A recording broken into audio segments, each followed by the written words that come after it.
আলহামদুলিল্লাহ, মানুষের যেমন এক একটি করে নাম হয়, ঠিক এই আমের জাতেও এরকম এক একটি করে নাম আছে। আম্রপালি, হিমসাগর, বউ পাগলা, বর পাগলা, জামাই পাগলা, তারপরে হাজারো প্রজাতির নাম আছে।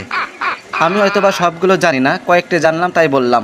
প্রতিটা গাছের আম শেষ হয়ে গেছে, কিন্তু এখনও আমাদের আম্রপালি গাছে শত শত আম ঝুলছে। জ্যৈষ্ঠ মাসে আম পাকে, আর এখনও হলো আষাঢ় মাস, তবুও দেখুন এই গাছটিতে শত শত আম এখনও দাঁড়িয়ে আছে। আলহামদুলিল্লাহ, মানুষের যেমন এক একটি করে নাম হয়, ঠিক এই আমের জাতেও এরকম এক একটি করে নাম আছে। আম্রপালি, হিমসাগর, বউ পাগলা, বর পাগলা, জামাই পাগলা, তারপরে হাজারো প্রজাতির নাম আছে। আমি হয়তোবা সবগুলো জানি না, কয়েকটি জানলাম তাই বললাম। প্রতিটা গাছের আম শেষ হয়ে গেছে, কিন্তু এখনও আমাদের আম্রপালি গাছে শত শত আম ঝুলছে।